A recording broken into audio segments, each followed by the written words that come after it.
My background is in psychology and social work, and I trained professionally as a social worker some years ago in the 1980s. And initially I worked what we call generically with a lot of different client groups, service users, so across the range of different fields. But quite soon after qualifying, probably 2 or 3 years after qualifying, I started to work with older people. And since that time I've never really changed back to work with other service user groups. So I had jobs as a social worker and a manager of social workers for around 15 or 16 years, and then I switched to having an academic post initially in social work, but also in gerontology and aging.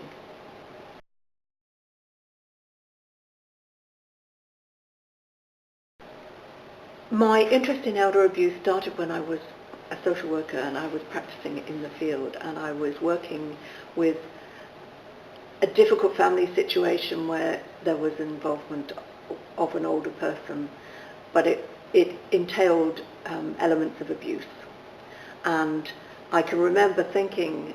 as I came out of one interview with the family, that it was very similar to the sorts of situations that I'd seen in relation to child abuse and child protection. And then I began to think, well, maybe it's not so very different, because we're talking about dynamics of a family and what's happening in a family situation. And why shouldn't an abusive situation happen to an older person,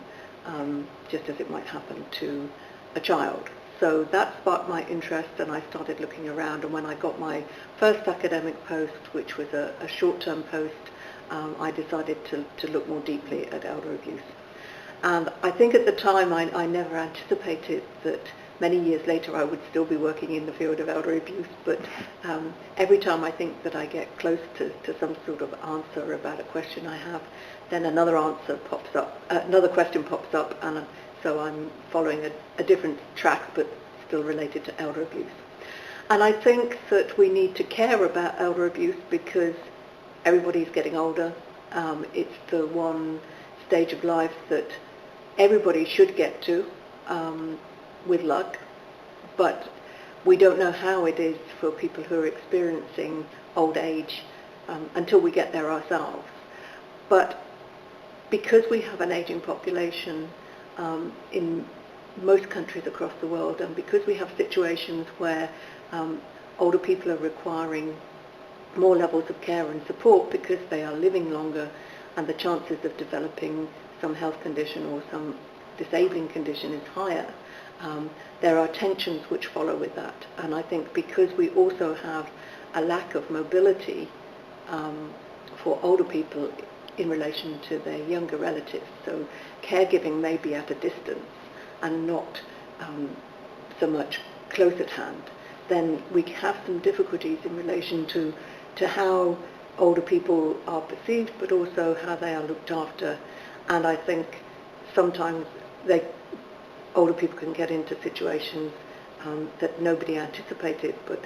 that are quite destructive of their self-esteem and of their well-being.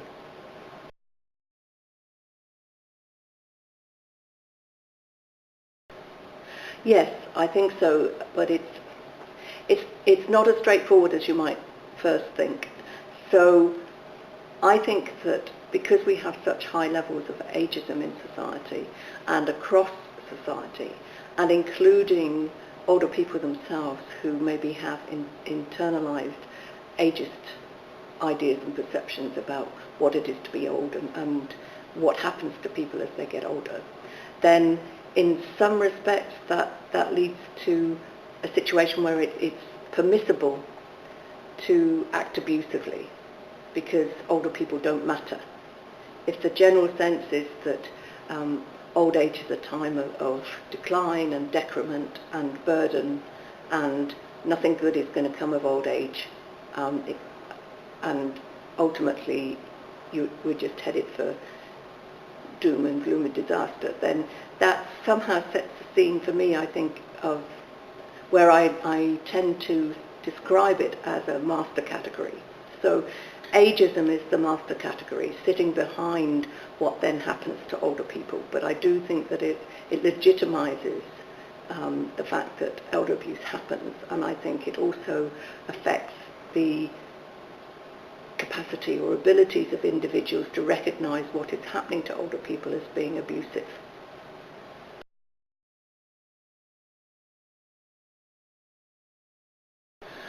I think it has a very big impact on individuals, because I think what we have is a situation in which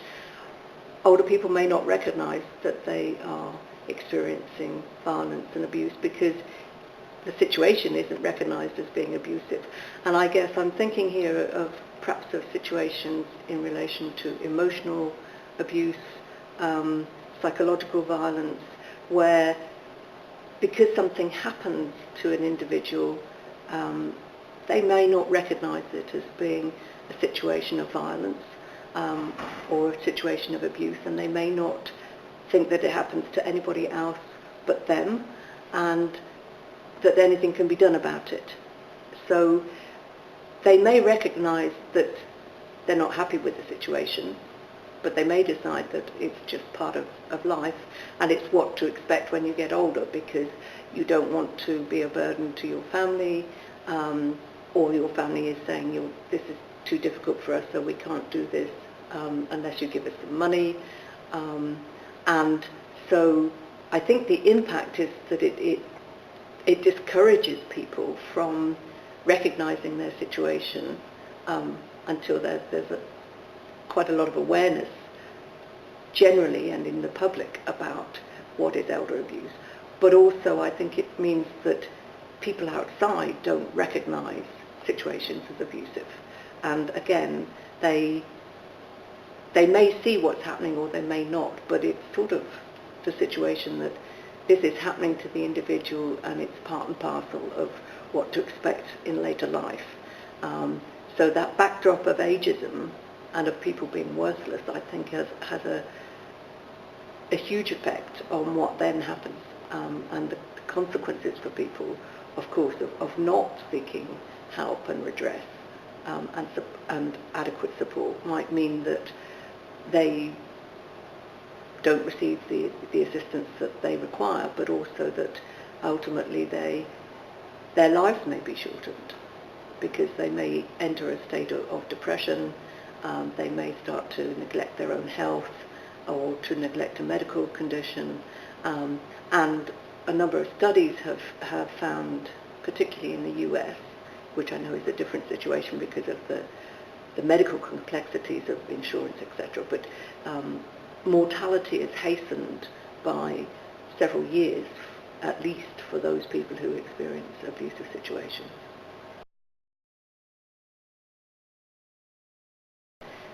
When I said at the beginning that I had been dealing with this issue for a very long time, I guess I'm a good question to have asked of me, because I've seen what's been happening for many years now. And so I guess for quite a long time I was thinking that the situation was very slow moving, and I think it is still quite slow moving, and that changes weren't happening. And for example, when I first gave a seminar about elder abuse to some of my colleagues at a university I was working at, and this would have been in the 1990s, the question somebody asked at the end was, so what? What's the point of all of this? Which took me by a complete surprise, and I responded, and that person and I had many conversations afterwards, and he was just wanting to be provocative, I think, and achieved his aim. But for a long time, the lack of recognition of elder abuse was problematic, more particularly for older people, I guess. But through the last 10 or 15 years, there has been steady progress in relation to the fact that the issue is recognised as being a serious issue professionally and in terms of public policy. And so, for example, the European Union have recognised the issue as a topic which needs to be addressed, and have taken a number of steps in terms of projects and work undertaken. But I think that public awareness has also improved. I don't think that it's at the level that it needs to be eventually, and I know that things take a lot of time. There's much more reporting in the media now of situations of violence towards older people, but it's not always badged as being elder abuse. And there is this distinction between, is this elder abuse or is it a criminal act? And if it's a criminal act, then it should be labelled as such and dealt with as such. But I think there still should be some recognition that this is an abuse of the individual's human rights. And if we think particularly of situations in institutional settings and things that happen to people who should be receiving high levels of care and support and aren't receiving sufficient care and support, so they are being neglected or they are being physically or emotionally abused in those settings, that's different again in terms of the need for recognition. So I think we are making progress. It's a bit slow, but if I look back over the last however long it is I've been involved in this field, and it is more than 20 years, then clearly steps are being taken. It's in the right direction. We are making progress, but we're still on the journey. There's still some way to go before we get to a point where we can absolutely say that an older person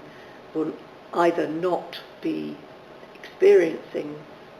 situations of abuse, violence and neglect, or that if they do, then it will be dealt with appropriately and that everybody knows what to do about it.